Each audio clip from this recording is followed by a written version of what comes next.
Everyone, आज की video में हम बात करते हैं केस स्टडी मेथड के बारे में। ये केस स्टडी जो है कुछ साइकोलॉजिकल मेथड्स हैं, उसमें से एक ऑब्जेक्टिव मेथड है ये केस स्टडी, यानी जीवन इतिहास विधि। तो अगर हम इसका अर्थ की बात करें तो case study is in depth study of a child and usually it is employed in the case of those learners who do not respond to normal teaching learning process। यानी हमारा जो ये जीवन इतिहास विधि है वो एक किसी भी बच्चे का बहुत ही गहन अध्ययन है, और ये स्पेशली उन बच्चों पर अप्लाई की जाती है, या हम उन बच्चों को इसमें लेते हैं जो कि एक नॉर्मल टीचिंग लर्निंग में उनका ज़्यादा भी रेस्पॉन्स नहीं होता है। तो जो केस स्टडी है वो डिटेल इन्फॉर्मेशन देती है किसकी, जो हमने बच्चा लिया है या जो लर्नर लिया है हमने, उसकी फैमिली बैकग्राउंड और उसका डेवलपमेंट जर्नी कैसी है इन्फेंसी से अब तक की, उसके चाइल्डहुड के बारे में, और इन्फॉर्मेशन रिगार्डिंग हिज स्कूलिंग। अगर मैं एक प्रोफेशनल इसकी डेफिनेशन कहूँ तो यहाँ पर पीवी यंग जो है, they defines case study as the case study is a method of exploring and analysing the life of a person. तो ये पीवी यंग की डेफिनेशन है।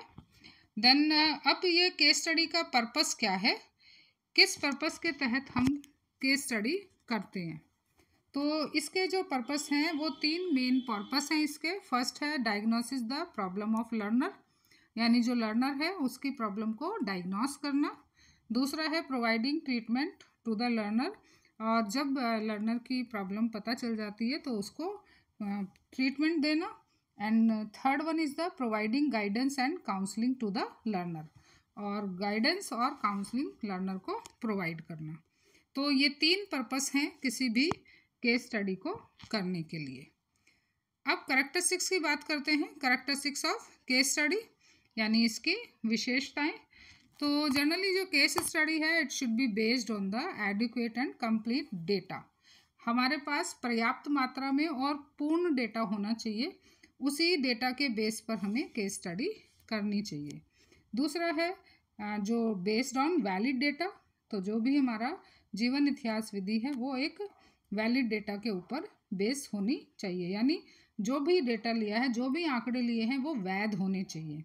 Then data should be continuous होना चाहिए data, and data should be systematic होना चाहिए, यानी एक क्रम में व्यवस्थित होना चाहिए। इसके बाद है data should be kept confidential.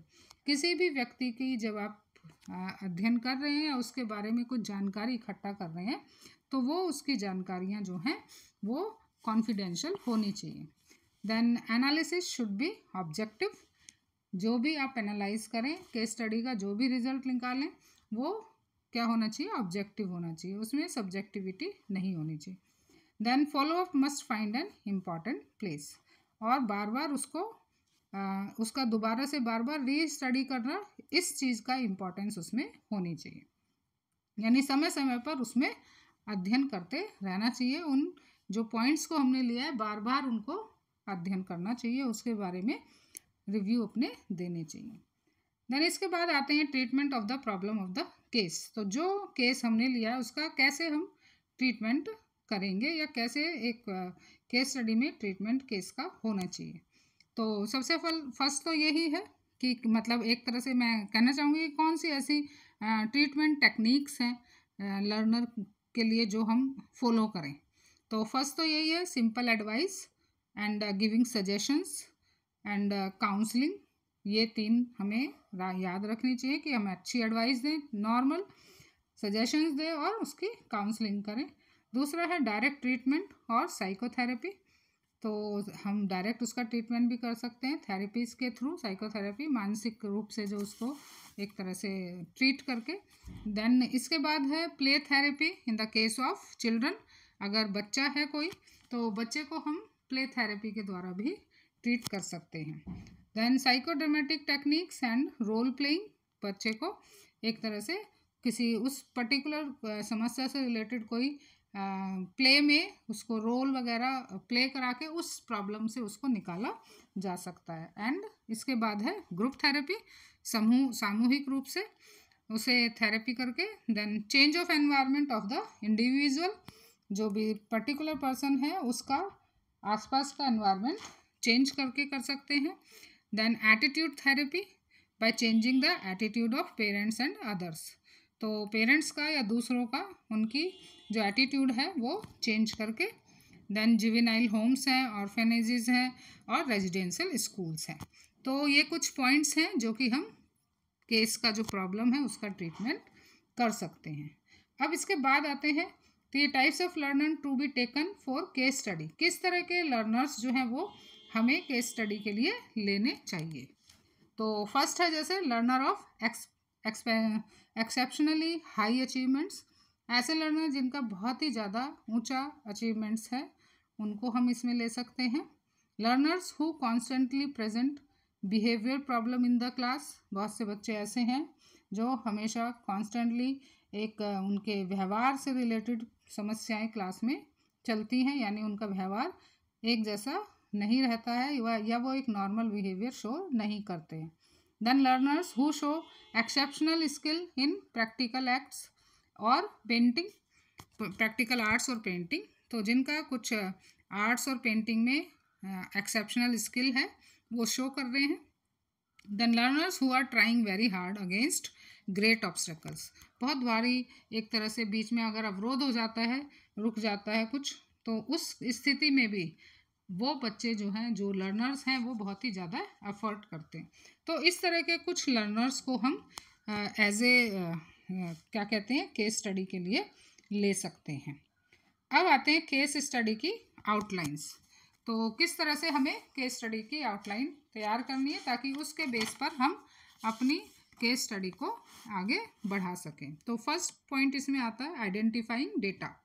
सबसे पहले हमें क्या है, जो आंकड़े हैं उसकी पहचान करनी है। तो उसमें हमें क्या क्या नोट करना है, नेम ऑफ द लर्नर, नाम लर्नर का, उसकी डेट ऑफ बर्थ, क्लास, क्या सेक्स है, जेंडर क्या है उसका, पेरेंट्स और ऑक्यूपेशन। तो ये सारी चीज़ें हमें आइडेंटिफाइंग यानी पहचान हम जिससे करेंगे वो डेटा हम लिखेंगे या कलेक्ट करेंगे। देन इसके बाद है टाइप ऑफ प्रॉब्लम्स, किस तरह की प्रॉब्लम है, स्कॉलरिस्टिक है, कंडक्ट है, हेल्थ है, इमोशनल है या रिक्रिएशनल है या डिलिक्वेंसी है। स्कॉलरशिप जो पिछड़ेपन है, कंडक्ट उसका कुछ व्यवहार से रिलेटेड है, कोई हेल्थ से प्रॉब्लम है, कोई भावों से रिलेटेड, भावुक है ज़्यादा या इमोशनली कुछ दिक्कत है, रिक्रिएशनल है या डिलिक्वेंसी है। तो ये सारी हम प्रॉब्लम्स को यहाँ पे देखेंगे। देन इसके बाद है nature of case study data. तो केस स्टडी डेटा किस तरह का है, हमारा एकेडमिक हिस्ट्री हम लेंगे, उसमें उसकी फैमिली हिस्ट्री लेंगे, मेंटल से रिलेटेड, माइंड से रिलेटेड, साइकोलॉजिकल डेटा इकट्ठा करेंगे, मेडिकल और टेम्परामेंटल, इसके बाद physical history and social history. तो ये 8 तरह का जो है डेटा हमारा जो डेटा का नेचर है वो केस स्टडी में होता है। देन इसके बाद है प्लान ऑफ एक्शन।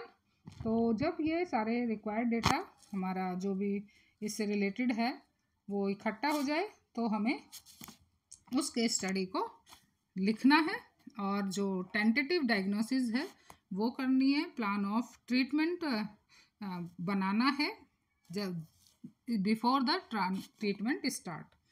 तो इस तरह से हम किसी भी केस स्टडी को अपना एक फाइल बना सकते हैं और या किसी का जीवन इतिहास पर अपना कंक्लूड करके एक जो रिटर्न फॉर्म में है वो लिख सकते हैं। अब यहाँ पर कुछ जैसे मतलब गाइडलाइंस भी होती हैं कि क्या क्या ध्यान में रखना चाहिए एक केस स्टडी के तहत जब हम ट्रीटमेंट प्रोवाइड करें। तो जनरली हमें क्या करना चाहिए, लर्नर का जो या तो क्लास से ही हमें कुछ ऐसे लर्नर को सेलेक्ट करना चाहिए जिसको आपकी ज़रूरत है या जिससे ज़्यादा मोर अटेंशन की ज़रूरत है। और इसके अलावा जो केस है वो जो भी प्लानिंग करनी है, try to plan the case in a small way. और यहाँ पर डेटा जो कलेक्ट करना है वो भी एक तरह से उसको हमें दूसरे लोगों से उसकी प्रॉब्लम को फ्रेंडली उसके साथ डिस्कस करना, उसको नॉर्मल लेवल पे लाना और एक एज ए फ्रेंड टीचर को वहाँ पर रोल प्ले करना चाहिए ताकि वो अपनी जानकारी ठीक से दे सके। और इस तरह से जब रिपोर्ट तैयार करनी है तो जो भी जर्नल और स्पेसिफिक इंस्ट्रक्शंस हैं वो सब हमें उसमें एक टीचर को फॉलो करनी चाहिए। तो इस तरह से ये एक केस स्टडी पर आप पूरा का पूरा एक शॉर्ट नोट हो या आप अपना असाइनमेंट बनाना चाहें वो सब बना सकते हैं। तो वीडियो आपको अच्छी लगी होगी तो लाइक करिए, शेयर करिए और चैनल पर नए हैं तो प्लीज़ सब्सक्राइब भी करिए।